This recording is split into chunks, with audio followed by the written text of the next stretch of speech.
I'm Yonit Levy of Channel 12 in Tel Aviv. And I'm Jonathan Friedland of The Guardian in London. And we are Unholy from Keshet Podcast, Two Jews on the News. Or should I say this week, Jonathan, maybe unhealthy instead of unholy? Oh, go on, why? Tell me. Well, one of us has COVID, and it's not Jonathan. Surprise, No, surprise. It isn't me. You've got the positive test, haven't you? It's happened. Yes, it's happened. It's that the beginning of the week, my son got a positive result, and that's when you kind of see in your mind, like remember the Pac-Man games we used to play? It's like game over. You kind of realize that it's done. I mean, look, first of all, I have to say I'm fine, right? I mean, I feel just very mild symptoms of cold. But emotionally kind of feels like, really? Getting COVID now? I mean, 2 years into the pandemic, it's like you're the last one to arrive to a lame party and all the cool kids have left, you know? Like, it's like everybody who's anybody had COVID. I mean, it's so 2020. No offense, Jonathan. It really is. And it's so 2020. I think I feel slightly guilty here because I'm a Jewish person, so we find guilt. And that is because did we tempt fate, you and me, by sort of bragging on the podcast that somehow both of us had eluded a positive test, and now there you are. A world of yes. We jinxed it, and it is your fault. I don't mind saying it. But, again, like in all seriousness, I'm vaccinated, I'm boosted, I'm fine, right? I did everything I could to protect my community and my family and my parents. But you think of so many people in the hospital and you see the data and you realize it is the people who are unvaccinated or only partially vaccinated who are not faring as well. So, I mean, if it wasn't clear thus far, I wasn't saying it clearly. I think vaccinations are very important. And this is how you go through this disease when you are indeed vaccinated. Hopefully. Right, because for you, it's what? Feeling pretty mild? Yes. I mean, again, I'm okay enough to do the podcast today. No, so that means noticed. that we're very pleased. I mean, just to draw out from your personal case a larger policy point. I will report from the trenches. Because I'm bound to want to do that. Here's this thing. I see these numbers coming out of Israel, which, these graphs, a couple of weeks ago now, this sky-high spike of so many cases. And the cases here are some huge number as well. And then you read reports, it's definitely happened here in England where the restrictions have been more or less dropped. And then a case of Denmark where they've got the highest infections they've ever had just as they're taking away all the restrictions. Mm-hmm. Is that because, and you're now living it, so you can tell me, is it because you and everyone else who's getting positive results in Israel is feeling it pretty mildly because Omicron is a bit weaker and milder, and therefore, everyone can have it, but you can carry on living? Well, sure. First of all, as you said, I mean, the infection rate in Israel being what it is, we're in the top 5 of countries around the world and basically lifting, I think less so than the UK and Denmark. We still have some restrictions, especially regarding rapid testing for children in the education system. But yes, saying two things. A, this infection rate is so high in this specific variant, the Omicron variant. On the other hand, as we realize, if you're vaccinated, then it's quite mild. It's either closing down the whole country like we did in the first lockdowns or saying, basically, there's not much to be done. We're just going to let this run its course. The estimations are that most Israelis will be infected by the time this is over, and then hopefully have some sort of thing that was called at the beginning herd immunity. But let's just remind everybody, we talked about that when people weren't vaccinated, and the variants were much more severe, or caused a severe illness more than this one. Probably. I know. It makes me wonder if everyone's going to think, you know what, the human race were quite sensible in a way on this. When they had no vaccine, it was all lockdowns. Once they had the vaccine, they thought, okay, let the virus rip. And in a way, broadly, the Israel case, Britain as well maybe, suggests that was probably the way it would have to, it was bound to work, and it kind of did work. So, well, we've made you a medical sort of example. Where is my chicken soup? Where is my challah? What kind of Jewish friend are you? I know we live in 2 different countries, but why is this? It sounds like a flimsy excuse. If we lived in the same country, I would have left a very wonderful saucepan of chicken soup on the doorstep for you. Definitely, FedEx does exist in this world. FedEx definitely. No, I was thinking. I was just getting ahead of myself because I was thinking about the word chicken soup and whether that could possibly be the word I'm looking for in a game that I've been playing obsessively, which we will come to later on. Are you spoiling the rest of our programs? No, I'm not. I'm not. Okay. But just chicken suddenly made me think maybe. People will guess what I'm talking about. We'll come to that later. We should talk about things in the news. We are two Jews on the news. And Jews have been making news, Yonit, all week. I mean, Jews and people talking about them. It's, like those books, those self-help books called Men and the Women Who Love Them. This is Jews and the people who talk about Jews. Last week was Holocaust Memorial Day. Okay, the Holocaust was in the news then. It was Memorial Day. You get it. But as proof that this is just an enduring news story and it goes on and on, the papers were full this week of news from the publishers of that controversial book on Anne Frank that purported to have unmasked the betrayer of Anne Frank. That book, the publishers now apologize for it and announced they're suspending any further printing of it. So, that because they think the findings maybe were a bit suspect and they're going to have to re-examine their evidence. But bigger news than that, and this has really been a dominant story in the United States, Whoopi Goldberg, obviously famous Hollywood actress, but now a regular panelist on ABC TV's The View. And she was on there. I think they were talking about this row, which we covered on the podcast, about Mouse, which had been pulled by the Tennessee School Board. And she started saying, well, it wasn't racism, whatever else the Holocaust was. It can't possibly be racism because everyone involved was white and therefore it's not racism. Rather, this just illustrated, man's inhumanity to man, something very general. There was obviously a big row about it. And then she was on the Stephen Colbert Show and essentially doubled down on what she'd said. We can hear a bit of it here. The Nazis lied. They had issues with ethnicity, not with race, because most of the Nazis were white people and most of the people they were attacking were white people.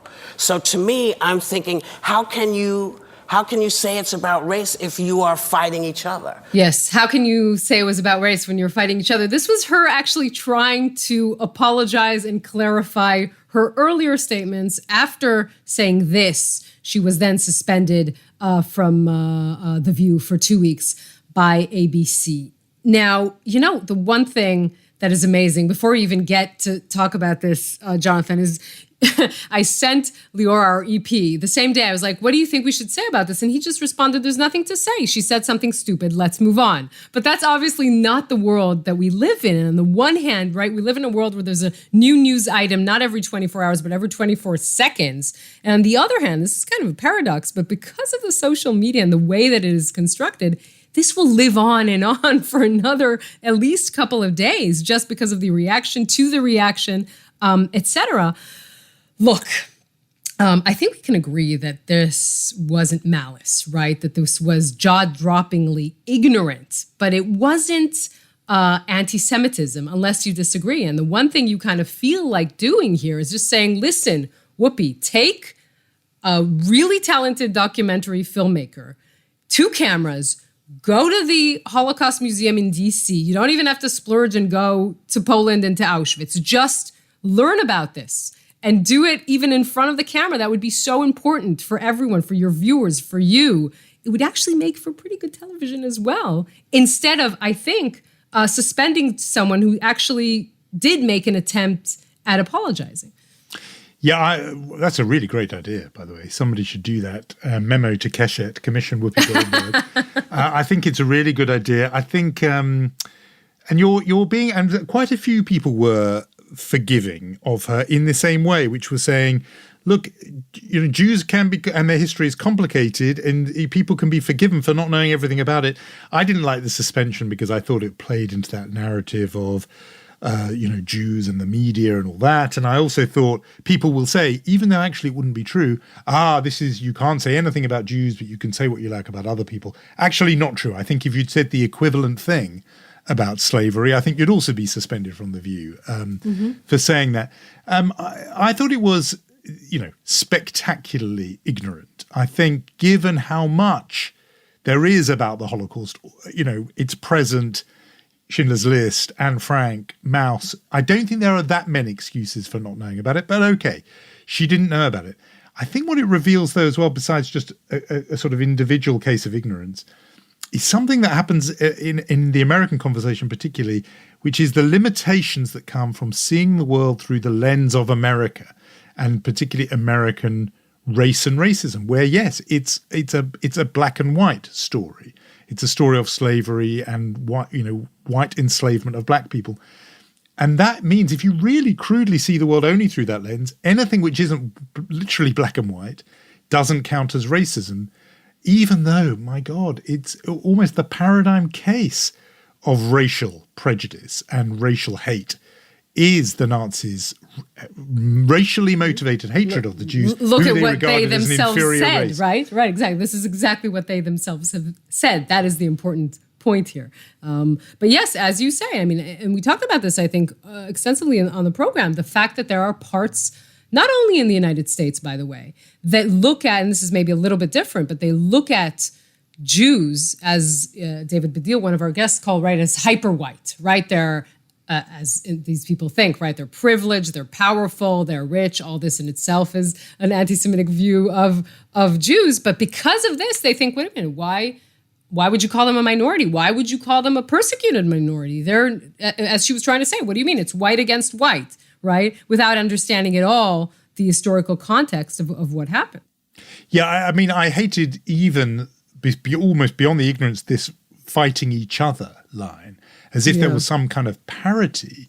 This was a genocidal onslaught against a single powerless minority by the mightiest military power the world, certainly Europe, had ever seen at that stage. If they were fighting each other, we'd have a lot more Jews around. Right. Today. I mean, this and it really is a very kind of almost neo-Nazi view, which is, the Jews had somehow declared war on Germany first. And there are Holocaust deniers who try and argue that. So it was a really insidious thing to say that when she did double down, saying they were fighting each other, an internal dispute. No, that's not how it is.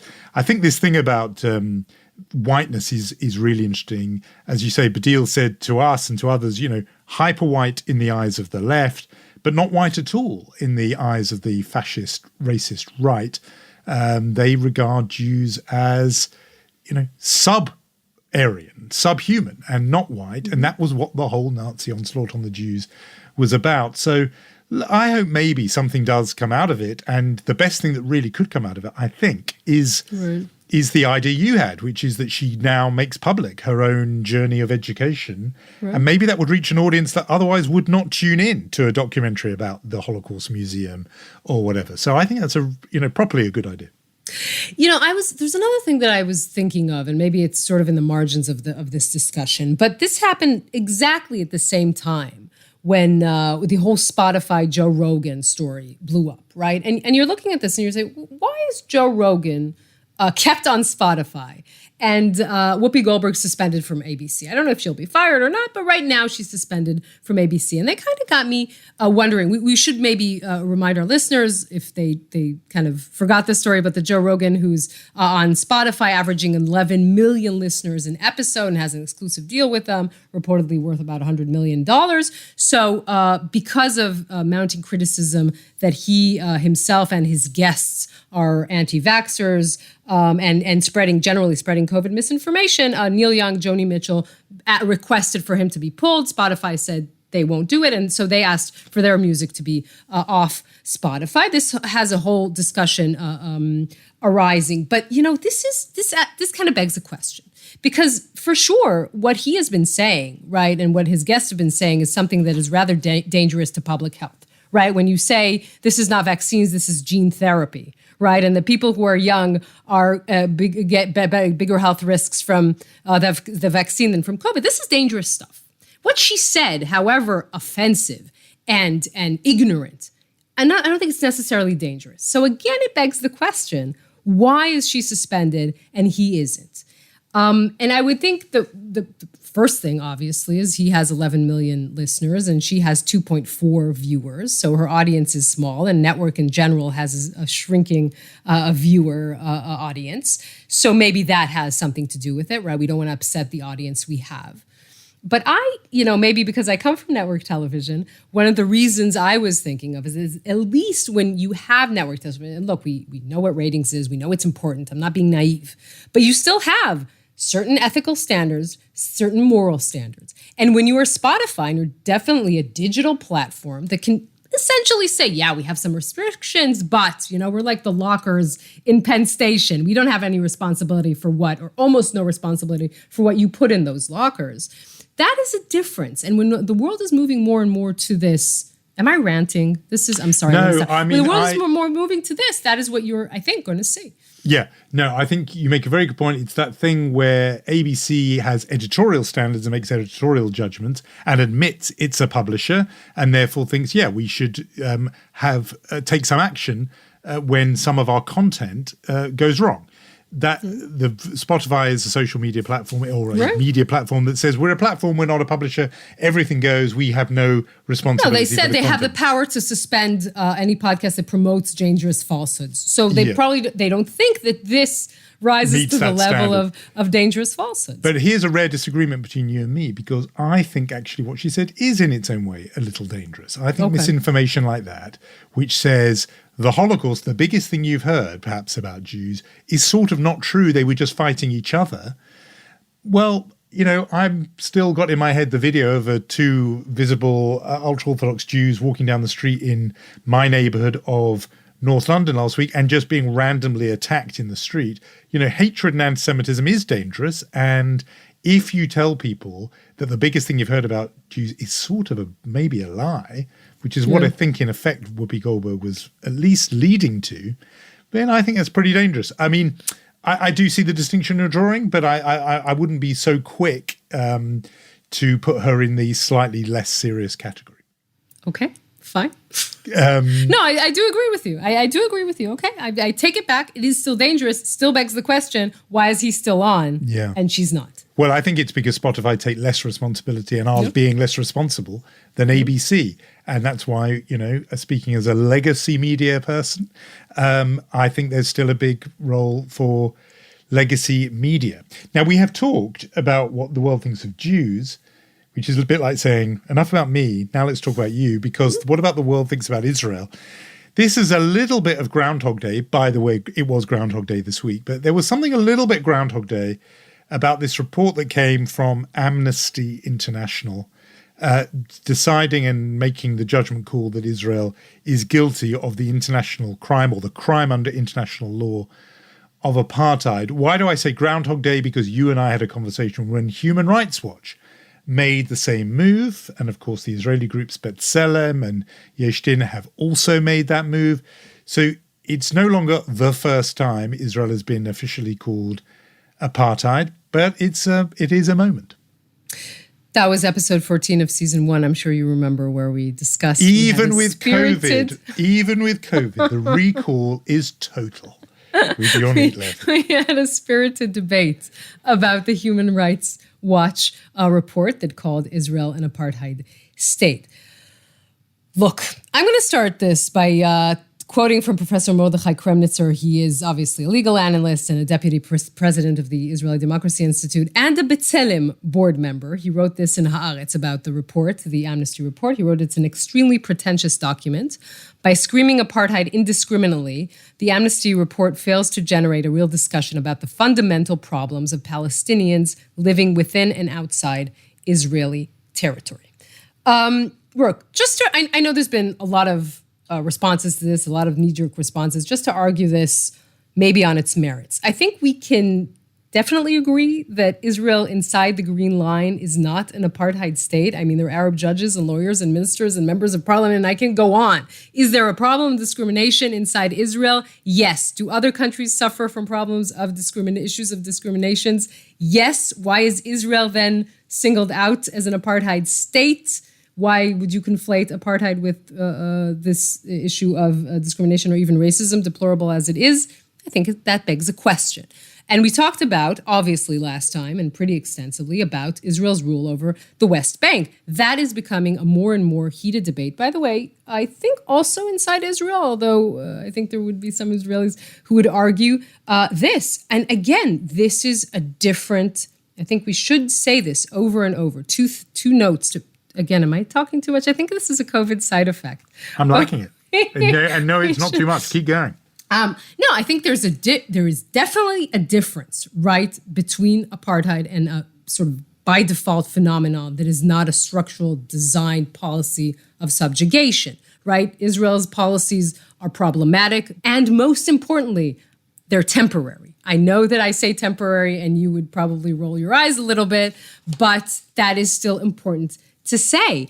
And I think the most important point to say is, if you are indeed someone who cares about the future of Israel, who cares about the future of the Palestinian people, and who thinks that the solution is some sort of partition and some sort of Palestinian state. By the way, even the deal of the century, even Donald Trump, who had the most pro-Israeli plan put in place, right, talked about a partition and about a Palestinian state. You have to ask yourself, what is the value of this conversation? What is the value of saying apartheid over and over? And how does this at all progress the situation? So, on the what is the value thing, I've got something to say about that. I will now drink my tea. Yeah, have the hot tea. Take a moment. No, you waited me to have COVID to have this amnesty discussion, so I'm just kidding. I think there's a good case to be made on the second ground, which is, what does this actually achieve? And a writer I much admire on Israel, Anshel Pfeffer, it's made this point that there's now this pitched battle between the two sides, where one side, both trading A words, where Israel's critics call Israel apartheid, and then Israel's defenders call them anti-Semites. You're one horrible A word, you're the other horrible A word, and nothing moves. And indeed... And now let's do B. Now let's do horrible words and B. Well, I slightly think the nothing moving and the rhetorical escalation are linked, because I think it's almost a function of, a symptom of paralysis. It's because there's no progress that where people get movement is in just reaching for ever more incendiary language. And I think, in some ways it's a symptom of the frustration built in to the situation. And Pfeffer's point is to go on and say, but meanwhile, the situation on the ground doesn't change, and diplomatically, no one cares. He says the world's moved on. It's just no longer an issue, and he says it in his very sort of hard-headed way. On the substance, I think I see your point about the distinction, and that's interesting again, because Amnesty did not acknowledge the distinction between pre-67 Israel and post-67 Israel. They put the apartheid label across the whole thing. And that's a change, by the way, from Human Rights Watch, who did observe the distinction. Human Rights Watch said, some bad things going on inside pre-67 Israel, but in terms of this very legal definition, the international crime of apartheid, they said only the occupation met that distinction. Amnesty go all in and say it's across the board. I think they have one sort of conceptual problem, legal-ish problem, and I noticed one of their, admirers, one of the people boosting the report this week, Mehdi Hassan on MSNBC, an old friend and colleague of mine, he was saying, just when you say apartheid, you're not saying it's a replica of South Africa, you're saying it meets this very particular UN international legal standard. That's a problem, because of course apartheid is literally an Afrikaans word. Of course people identify it with South Africa. So rhetorically it brings a whole lot of trouble if even someone who is on board, like Mehdi Hassan, has to go around explaining, no, we don't mean it's identical to South Africa, it's a more legal thing.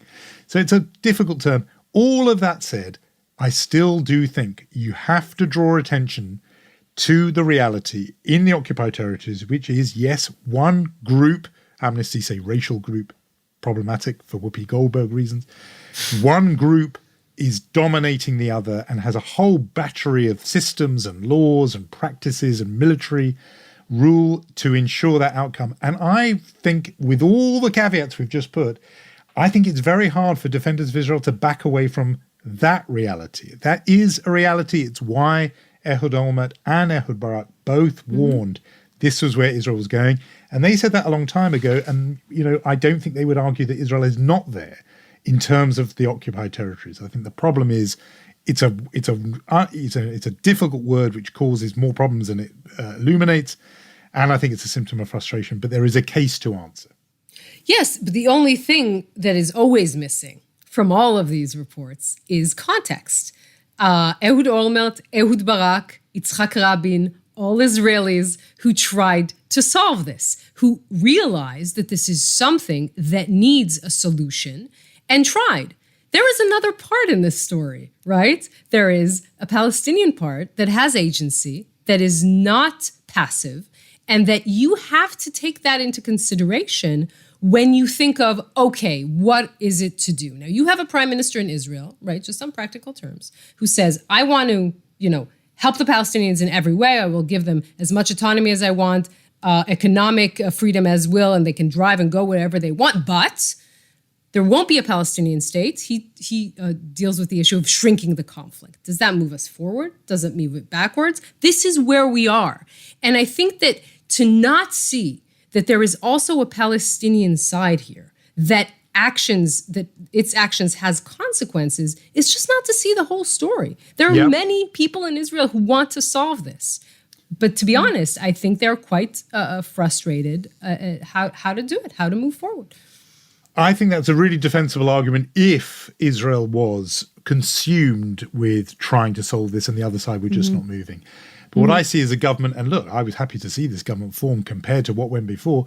There's a government that is formed that more or less its binding principle is, look, we're not going to touch that conflict or do anything about it because we don't agree on it, which came after a previous government which was positively, in my view, under Netanyahu, hostile to do anything about it. So you've gone from, anti-moves towards peace to neutral on the subject. That does not suggest, a society which is banging on the door, on the Palestinians' door, saying, "Please, together, let's solve this problem." Yeah, I think they were banging. That's why I have the quibble about the thing of the occupation being temporary, because I know officially, but does it look in Israel's day-to-day life, the decisions it makes about building roads and investing in infrastructure and everything else, does it really look to you like a country that's thinking the clock is ticking, we're going to one day give this stuff back? I'll tell you what it does look to me. It looks to me and to many other Israelis that in the major junctions in which Israel was willing to go for peace, and we know what was on the table, right? It's not that anything was a surprise. Israel had this explode in its face, quite literally. This country went through years and years of terror attacks. And if you don't understand, not you do understand. If the wide world doesn't understand the effect of this on Israeli psyche when attempting to go for any other move in the future, then that is something you have to see. When you ask, did we bang on the doors? Yes, we did. This is what we got, right, in the Israeli explanation. So again, this is where we are in this situation right now. And I think there are still people who think that this is a possibility, but don't see a way out of it. No, you're right. And one more thing, can I make one more point about the temporary issue? Well, I was going to say one thing. Let me say one thing and then you come back. I was just going to say on the temporary, the Camp David effort, which is the last big effort, it was 22 years as well. There was well, okay. But these are almost is well over a decade ago, and Camp David, which was the one where the response was blowing up in the face, and I understand the seriousness of that and how it did change Israel's psyche. But it was 22 years ago. And the Oslo Accords as well. I agree, right. But that's 20, 30 years ago. Anyway, go on. You were going to sound temporary, and then we've got to get on because I want to ask you about Bennett. No, I want to keep fighting. This is fun. This is your COVID recovery. Well, exactly. I feel much better. Tea. I feel much better now. I was going to say just one more thing, and this is about temporary and about history surprising you. And we talked about that a little bit with Yuval Noah Harari. Look, if Donald Trump had won a second term, right? This is just, let's walk with me in this strange land for a minute. You're getting COVID nightmares. And we know what Jared Kushner's plan was, right? We know that the plan was a partition. We know that the plan was to set up some form of Palestinian state, however that strange map could have worked. But if Donald Trump had said, this is what we're doing now, Netanyahu, and this is what we're going to do, this is what would have happened. I'm just saying that you say, and I think that is a solid argument, that something has been going on for so long, it's very hard to call it temporary. And I'm saying that things change so rapidly where we live. And if I had told you a year ago that Naftali Bennett would be prime minister and the Islamist party would be part of his coalition, or rather what his coalition depends upon, you tell me I'm insane. So I would just say that things change in a way that we don't always see. I think that is completely right. And I like that perspective that things do change. My one prediction would be that if things did change, even to the extent there was some diplomatic channel, a political horizon, some negotiation, I think you would see a dialing down of the rhetoric of apartheid / anti-Semite, the two sides throwing those terms. I think, as I said before, I think it's a function of inaction, that the only way of keeping this thing a discussion is linguistic rather than concrete. So tell us about Bennett, because he's been in the news too. Actually, news is an operative word to use here, Jonathan. And it's not every day that I think it's important to talk not only in Israel, but also to the wide world about a story that has to do with newspapers. But this is what happened this week. Israel Hayom, which is a newspaper that most Israelis considered for a long time as the mouthpiece of Benjamin Netanyahu, founded in 2007 by billionaire Sheldon Adelson, changed its editor-in-chief. Or rather, the editor-in-chief moved from his position. The editor-in-chief is Boaz Bismuth. Have to give a little bit of a hint here. I just have to say that he is A, someone I've known for a long time, B, a panelist on our Friday night show. But Boaz Bismuth was basically ended his tenure as the editor-in-chief. Why am I telling you all this, and why is this important? Because he was seen as a very clear loyalist of Benjamin Netanyahu. Now, 6 days ago, Naftali Bennett, the prime minister, gave 5 interviews, no less than 5 interviews, to Israeli newspapers, including Israel Hayom.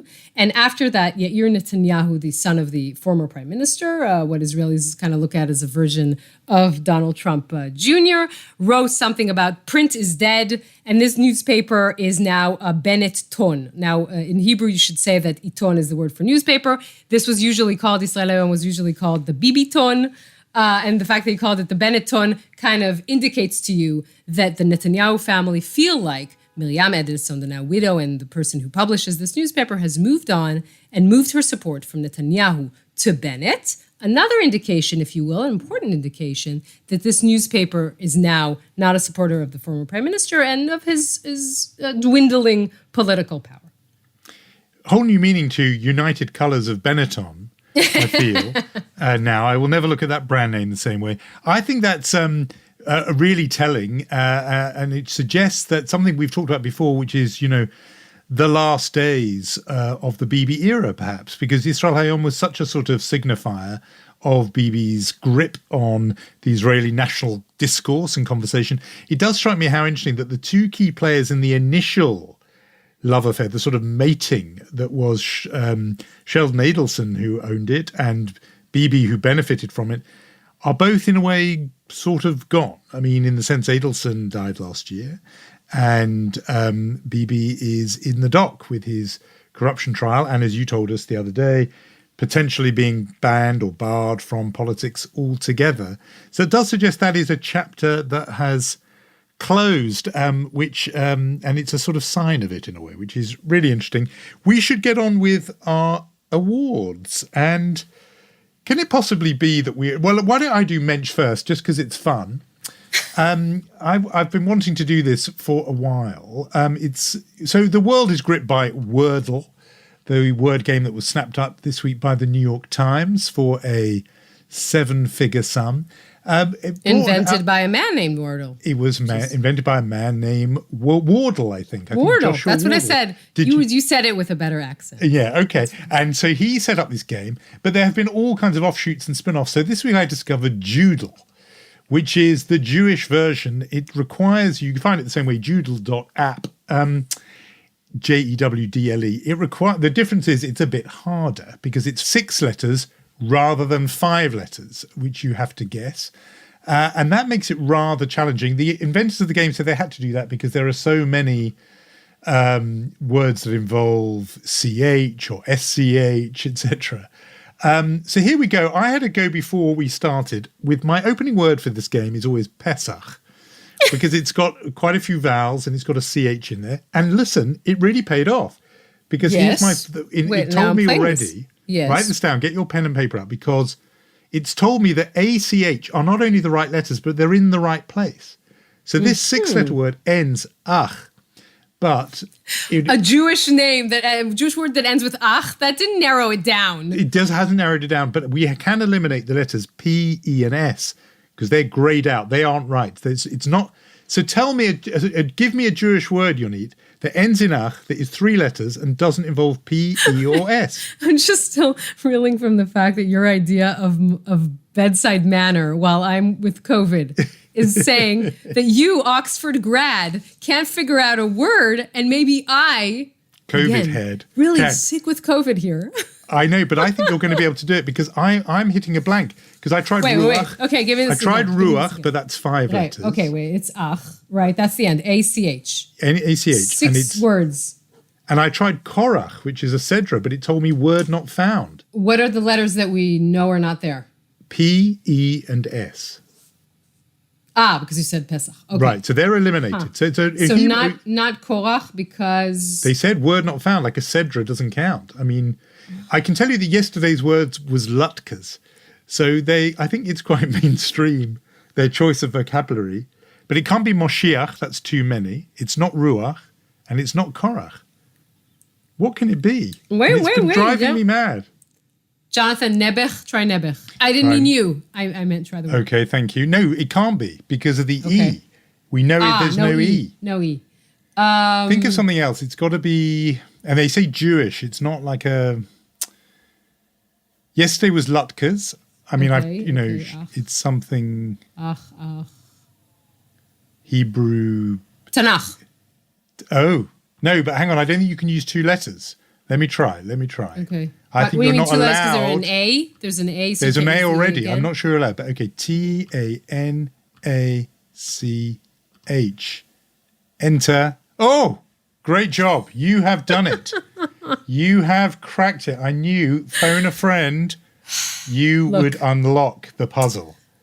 This is why Jonathan Friedland is such a good friend, listeners, because he thinks his idea of fun when you're not feeling well is to challenge you with word games. Thanks, Jonathan. Yeah, that wasn't helpful, was it? Okay. Just some tea and a good book would probably be okay, whatever.